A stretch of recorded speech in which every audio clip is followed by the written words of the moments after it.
የማይታየው ሰንሰለት ከአእምሮ እስር ቤት ወደ እውነተኛ ነፃነት መውጣት ትፈልጋለህ? እንግዲያውስ ትንሽ ደቂቃ ስጠኝና አዳምጠኝ።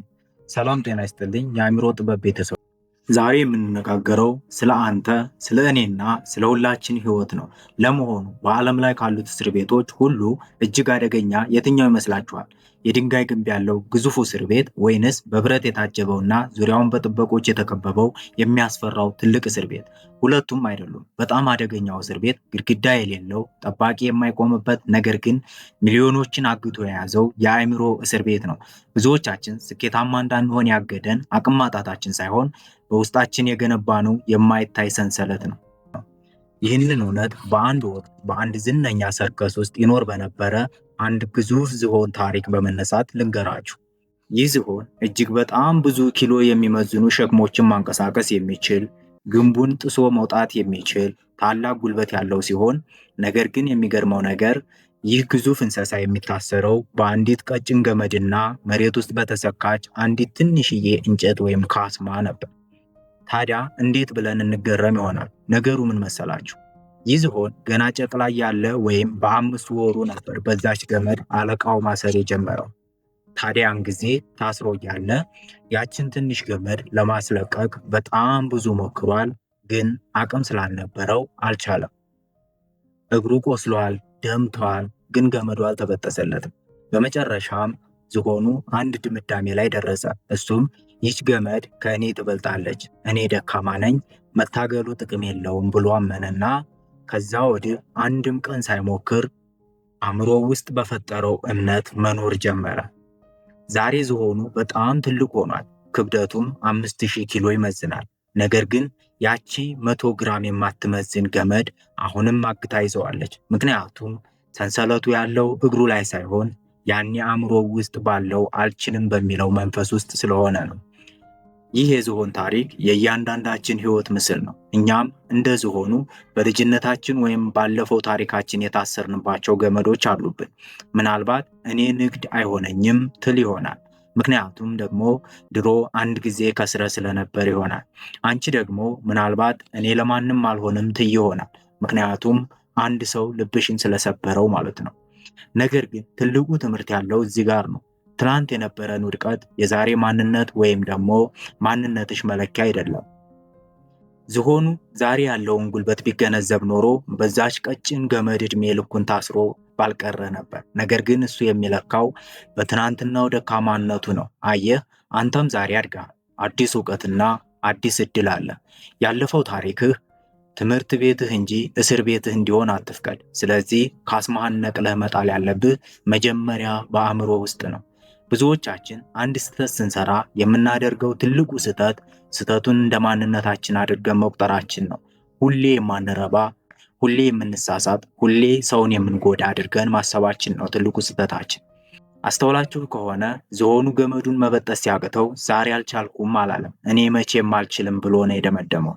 ስኬታማ ሰዎች ግን ከዚህ የተለየ አስተሳሰብ አላቸው። ለምሳሌ ቶማስ ኤዲሰንን እንይ። ኤዲሰን በታሪክ ውስጥ ከታወቁትና እጅግ ውጤታማ ከሆኑ የአሜሪካ የፈጠራ ባለሙያዎችና ነጋዴዎች አንዱ ነው። እሱ በተለይ ዘ ዊዛርድ ኦፍ ሜንሎን ፓርክ ወይም ደግሞ የሜሎን ፓርኩ ጠቢብ በሚል ቅጽል ስም ይታወቃል። በስሙ ከ1000 በላይ የፈጠራ ባለቤትነት መብቶችን ወይም ደግሞ ፓተንት ራይት ያስመዘገበ ሲሆን የሰው ልጅን የአኗኗር ዘይቤ የሚቀይሩ ግኝቶችን አበርክቷል። ከነዚህም ውስጥ አንዱ የኤሌክትሪክ አምፖል ነው። ምንም እንኳ አምፖሉን መጀመሪያ የፈጠረ እሱ ባይሆንም ለረጅም ሰዓት የሚበራና ለሰዎች በንግድ ደረጃ ተደራሽ እንዲሆን የመጀመሪያውን አምፖል የሰራው እሱ ነው። የሚገርመው ግን አንድ አምፖል ለመስራት 10,000 ጊዜ መሞከር ነበረበት። ይህን ሁሉ ጊዜ ሲወድቅ ግን ቤተሰቦቹና አንዳንድ የቅርብ ጓደኞቹ መውደቅ አይሸለችህም ወይ ሲሉት የሚሰጣቸው ምላሽ አንድ ነበር። እኔ 10,000 ጊዜ አልወደኩም፣ ይልቁንስ አምፖሉ ሊሰራ የማይችልባቸውን 10,000 መንገዶች ተምሬያለሁ ነው ያለው። አክሎም ሰዎችን ሲመክር እኛ ሰዎች ትልቁ ድክመታችን ተስፋ መቁረጥ ነው። ስኬታማ ለመሆን ትክክለኛውና ብቸኛው መንገድ ደግሞ ሁልጊዜም አንድ ተጨማሪ ጊዜ መሞከር ነው ብሎ በማለት ተስፋ እንዳንቆርጥ ይመክረናል። በሌላ በኩል ደግሞ ብልህነት ወይም ደግሞ ሊቅነት 1% መነሳሳት ሲሆን 99% ደግሞ ላብ ወይም ደግሞ ትጋት ነው ይላል። ያ ማለት አሪፍ ሐሳብ ማመንጨት ብቻውን በቂ አይደለም። የሐሳብ ውጤት እንዲያመጣ ቀንና ሌሊት በትጋት መስራት የግድ እንደሆነ ያስተምረናል። ሌላው የማነሳላችሁ ሰው የኬኤፍሲ መስራች የሆነውን ኮሎኔል ሳንደርስን ነው። ሳንደርስ ዘ አውቶባዮግራፊ ኦፍ ዘ ሪል ኮሎኔል በሚለው መጽሐፉ ውስጥ አስገራሚ የህይወት ምክሮችን አስፍሯል። ከነዚህም ውስጥ ስለ ዕድሜና ተስፋ ሲናገር ራሱን ምሳሌ በማድረግ እንዲህ ይላል። የምችለውን ያህል ትልቅ ደረጃ ላይ ለመድረስ ወሰንኩ። ከዚያ በኋላ ማንኛውም ሰዓት፣ ገንዘብ ወይም ድካም በውስጥ ያለውን ምርጥ ነገር ከመስጠት ሊያግደኝ አልቻለም። ይህን ያለበት ምክንያት ስራ የጀመረው በ65 ዓመቱ ስለነበረ ነው። ከዛ ተነስቶ ግን ኤኤፍሲ የተባለ ድርጅትን ማቋቋም ሲፈልግ 1009 ጊዜ አማክሮ አይሆንም፣ ውድቅ ነው ተብሏል። ግን አልቆመም። በመጨረሻም ተሳክቶለታል። ይህ ለእኛ ቁርጠኝነት ካለ ምንም አይነት ውጫዊ መሰናክል በውስጣችን ያለውን እምቅ ኃይል ሊያቆመው እንደማይችል ያስተምረናል። ተራው ሰው ውድቀትን መቆሚያ ያደርገዋል። የጥበብ ሰው ግን ውድቀትን መሰላል ያደርገዋል። ወዳጄ፣ ዛሬ በህይወት ያጋጠመ ነገር የሰንሰለቱ ጥንካሬ ሳይሆን አንተ ገና ያልተማርከው አዲስ መንገድ መኖሩን የሚያሳይ ምልክት ነው።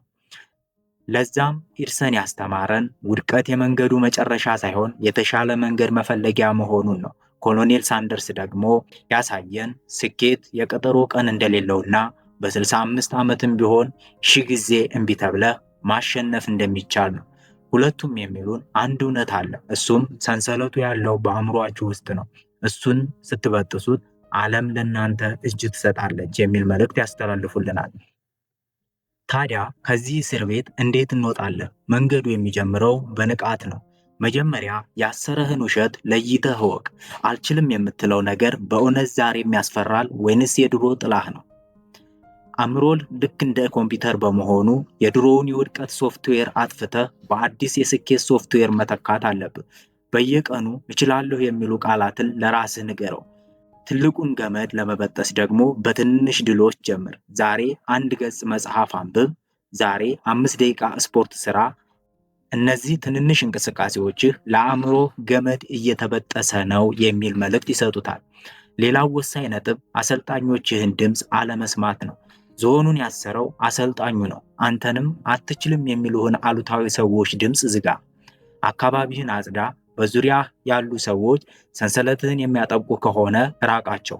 አእምሮ ሰበብ መምረጥ ሲጀምር ደግሞ የ5 ሰከንድ ህግን ተጠቀም።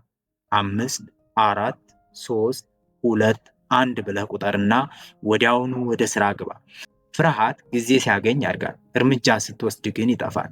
እንዲሁም ውድቀትን እንደ መማሪያ መንገድ ነው። ለራስህ ደግሁን። ዝሆኑ በልጅነቱ ስላልቻለ ጥፋተኛ እንዳልሆነ ሁሉ አንተም ባለፈው ስተትህ ራስህን አትቅጣ። ይልቁንስ ነፃ ስትሆንና ስኬታማ ስትሆን በአይነ ህሊና ተመልከት።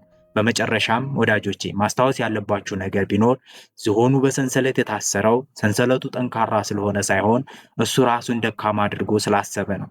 አንተም የታሰርከው በድህነት ወይም በውድቀት ሳይሆን እነዛን ነገሮች የማይቀየሩ አድርገህ ስለወሰድካቸው ነው።